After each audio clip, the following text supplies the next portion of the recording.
خاتون جنت شہزادی رسول حضرت فاطمہ الزہرا رضی اللہ تعالیٰ عنہا کی وفات بھی ہے،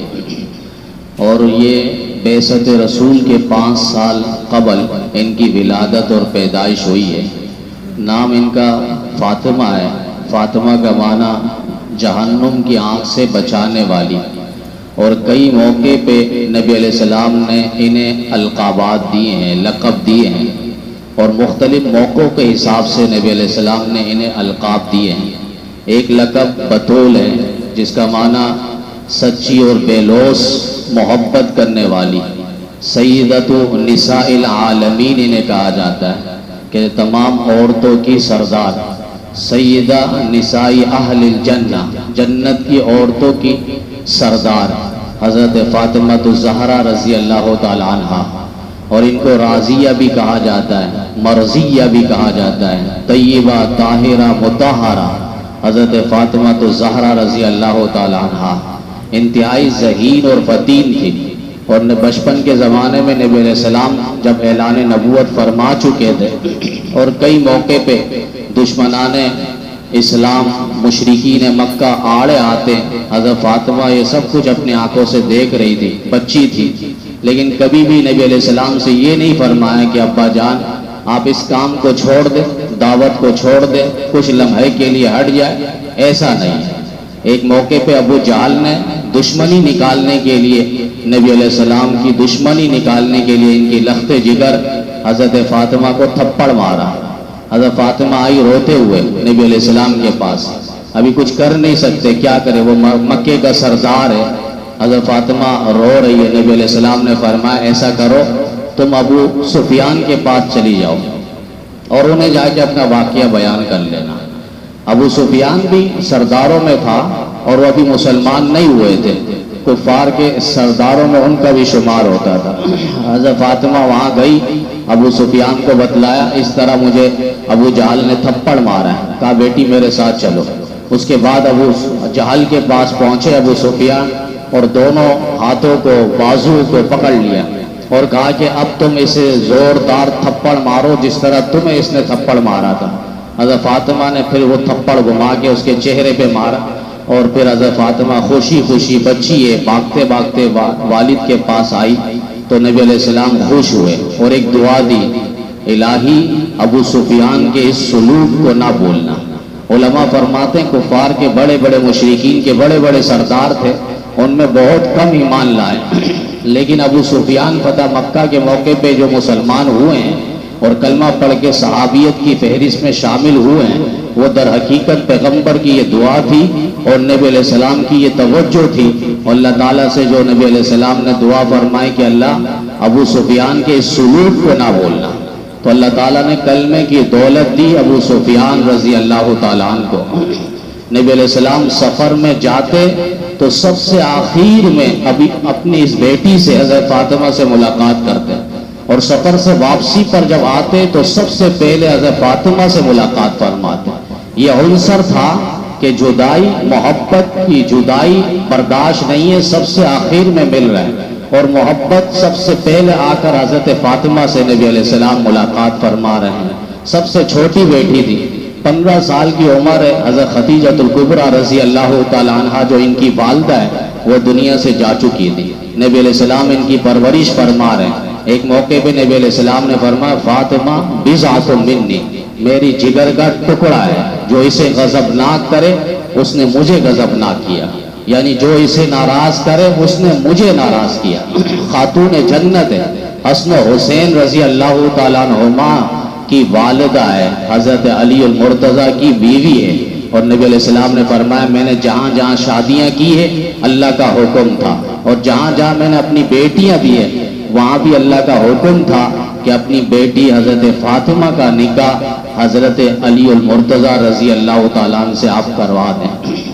باقی ایک مسئلہ آتا ہے جو بہت زیادہ زور و شور کے ساتھ، جس کو پنچتن کہتے ہیں، پنچتن۔ اب پنچتن کا جو لفظ ہے اگر دیکھا جائے تو وہاں جہاں نبی علیہ السلام نے حضرت فاطمہ، حسن و حسین، حضرت علی المرتضیٰ رضی اللہ تعالیٰ عنہ ان کو بلا کر نبی علیہ السلام نے سیاہ رومی چادر میں ان کو ڈھانپ لیا اور نبی علیہ السلام نے ایک جملہ فرمایا اللہم ہاؤلائی اہل بیتی فطہرہم، اللہ یہ بھی میرے گھر والے اہل بیت ہیں لہذا انہیں بھی آپ پاک کر لیں۔ یہ حدیث ہے اور مسلم شریف کی حدیث ہے۔ در حقیقت اس سے پہلے ایک واقعہ ہوا، اللہ تعالیٰ نے سورہ احزاب میں ایک آیت اتاری انما یرید اللہ لیذھب عنکم الرجس اہل البیت ویطہرکم تطہیرا۔ اہل بیت سے مراد نبی کی گھر والیاں ہیں۔ جیسے ہم کہیں کہ میری گھر والی نے بنایا، میری گھر والی نے کہا ہے، تو گھر والی سے مراد بیٹی نہیں ہے، گھر والی سے مراد ماں نہیں ہے، گھر والی سے مراد بیوی ہے اور بیوی ہوتی ہے۔ جیسے فارسی والے کہتے ہیں اہل خانہ، اردو والے کہتے ہیں گھر والی، عربی والے کہتے ہیں اہل بیت۔ تو یہ اہل بیت کی جو آیت ہے یہ در حقیقت ازواج مطہرات نبی علیہ السلام کی بیویوں سے متعلق یہ فضیلت اور تطہیر کی آیت اتری کہ اللہ تعالیٰ آپ کی گھر والیوں سے آلودگیوں کو دور کرنا چاہتا ہے، اللہ تعالیٰ آپ کی گھر والیوں کو پاک صاف بنانا چاہتا ہے، ان سے نجاست شرک گندگی اللہ تعالیٰ دور کرنا چاہتا ہے، ان کو پاک صاف اور پاکیزہ بنانا چاہتا ہے۔ یہ ایک خوشخبری اور بشارت کی آیت تھی جو ازواج مطہرات سے متعلق تھی، چونکہ اس سے اوپر کی آیت ہے یا نساء النبی لستن کاحد من النساء، نبی کی بیویوں تم عام عورت جیسی عورتیں نہیں ہو، تمہارا مقام اور مرتبہ بہت بلند ہے۔ تو اس کے ساتھ ہی اللہ آیت ذکر کر رہے ہیں انما یرید اللہ لیذھب عنکم الرجس اہل البیت ویطہرکم تطہیرا۔ تو یہ اہل بیت سے مراد جو ہے قرآن کریم کی آیت بتا رہی ہے نبی کی بیویاں ہیں جو 11 ہیں۔ بعض علماء نے لکھا 37 تک باندیوں کے ساتھ شمار ہے، اور یہ اس پر انشاءاللہ کبھی تفصیلی بات رکھیں گے کہ نبی نے جو 11 شادی کی ہے اس حساب سے یہ بھی کم ہے۔ بار کے اہل بیت سے مراد قرآن کریم میں جو ہے نبی کی گھر والیاں یعنی بیویاں ہیں، اور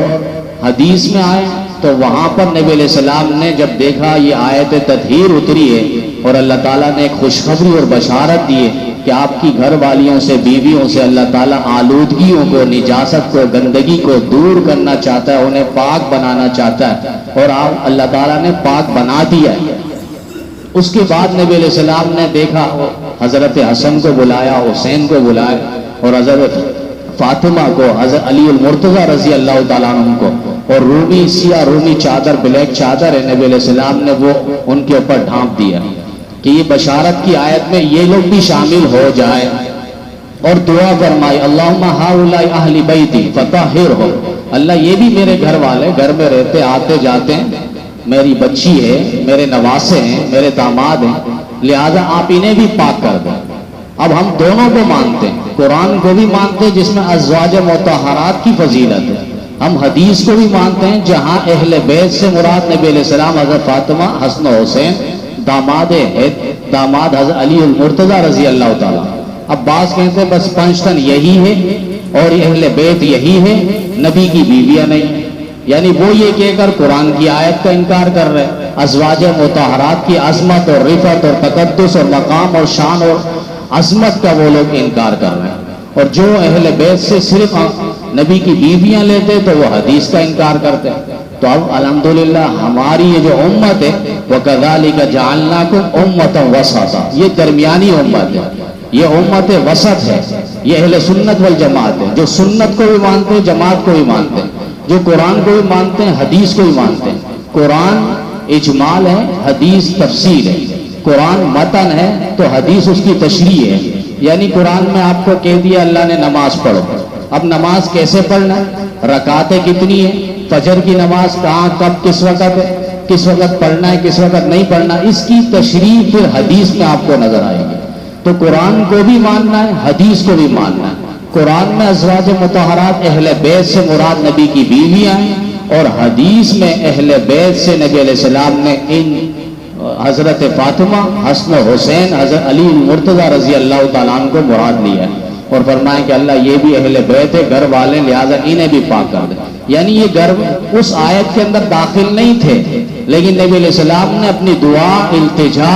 اور چادر ڈال کے ان کو بھی شامل فرما لیا. لہذا دونوں پر عقیدہ ہو. صرف پنجتن سے یہ اپنا مذہب کی تشریح نہ ہو کہ بس صرف 5 ہی پاک ہے، معاذ اللہ باقی صحابہ ناپاک ہے، ایسا عقیدہ نہ رکھا جائے. یہ دائرہ اسلام سے خارج اور باہر یہ عقیدہ کر دیتا ہے. جیسے اصول کافی کے اندر بھی لکھا ہے، دیگر اور ان کے مذہب کی کتابوں میں لکھا ہے کہ معاذ اللہ صرف 3 بچ گئے تھے، باقی سارے مرتد ہو گئے تھے معاذ اللہ. 5 صرف مسلمان تھے، باقی مرتد ہو گئے تھے. ان کا عقیدہ اور نظریہ یہ ہے. جبکہ اہل سنت والجماعت کا سارے صحابہ تھے جو مرتد ہونے تھے نبی علیہ السلام کے زمانے کے بعد، ان کے ایمان پہلے ہی قبول نہیں تھا. اور جتنے بھی مرتد ہوئے ہیں تو وہ ان کی فضیلت پہ نبی علیہ السلام نے کبھی کوئی ارشاد کہا ہی نہیں، ان کی فضیلت پر کوئی لفظ ہے ہی نہیں. اور باقی صحابہ پر دیکھیں تو نبی علیہ السلام نے ابو بکر صدیق کے بارے میں کتنی فضیلتیں ذکر کی، حضرت عمر کے بارے میں، عثمان، علی المرتضیٰ، اور اسی طریقے سے طلحہ، زبیر، سعد، سعید اور دیگر اور صحابہ کرام کے بارے میں. لیکن جو مرتد بعد میں ہو گئے تھے دور صدیقی کے اندر، ان کے بارے میں کوئی بھی روایت، نہ ضعیف روایت ہے نہ موضوع روایت ہے، ان کی فضیلت پر نبی علیہ السلام نے کوئی لفظ نہیں کہا. بعد میں مرتد ہو جانا تھا، وہ لوگ ایمان دل سے لائے نہیں تھے. لیکن جو جماعت صحابہ جن کے بارے میں اللہ کہہ چکے ہیں وَكُلًّا وَعَدَ اللَّهُ الْحُسْنَىٰ، میں نے ان سارے صحابہ سے جنت کا وعدہ فرما لیے، یہ سارے صحابہ جنتی ہیں. تو حضرت فاطمہ رضی اللہ تعالی عنہ کا بڑا مقام اور مرتبہ ہے. کل قیامت کے دن جنتی جنت پہ جا رہے ہوں گے، دوزخی دوزخ پہ جا رہے ہوں گے، پل صراط سے پار کر کے. اس وقت اللہ تعالیٰ اعلان کروانے والے سے کہیں گے اعلان کرواؤ. آج مولوی، چودھری، ملک، سارے نیکوکار، گناہگار وہ اپنی نگاہوں کو نیچے کر لیں. تو جہانوں کے پیغمبر کی شہزادی یہاں سے گزر رہی ہے، ان کے پردے کا لحاظ اللہ تعالیٰ کل قیامت کے دن پل صراط سے فرمائے گا. کیوں؟ اس لیے کہ دنیا سے جا رہی ہے اور کہہ رہی ہے کہ میرا جنازہ رات کو اٹھے، یعنی میرے جسم پہ اور کفن پہ کسی کی غیر کی نظر نہ پڑے. اور یہاں تک فرمائے کہ ایسا تابوت منگایا جائے جس تابوت کے اندر رکھ کر میرے جسم کی بناوٹ واضح نہ ہو، نہ قد کاٹ واضح ہو، نہ موٹاپا اور پتلا پن واضح ہو، ایسا تابوت پہ مجھے رکھا جائے. تبھی اللہ تعالیٰ کل قیامت کے دن اس حیا کے پیکر کو وہاں پر اللہ تعالیٰ لاج رکھوائیں گے. تو آج ضرورت ہے کہ ہم اپنے گھر والیوں کو اور گھر والوں کو، خواتین اور مستورات کو ان کی سیرت سے آگاہ کریں، ان کی زندگی اور آئیڈیل اور نمونہ بننے کی ہم تلقین کریں کہ ایسے پاک باز لوگ دنیا سے گئے ہیں، ایسے پاکیزہ لوگ دنیا سے گئے، ان کی نقش قدم پر ہم چلیں گے تو اللہ تعالیٰ ہمارے لیے دنیا کو بھی مسخر فرمائیں گے، آخرت کو بھی مسخر فرمائیں گے. اللہ تعالیٰ ہم سب کو اہل بیت کی عظمت، ازواج مطہرات کی عظمت اور صحابہ کرام کی عظمت دل میں بٹھا کر دونوں جہانوں کی کامیابیاں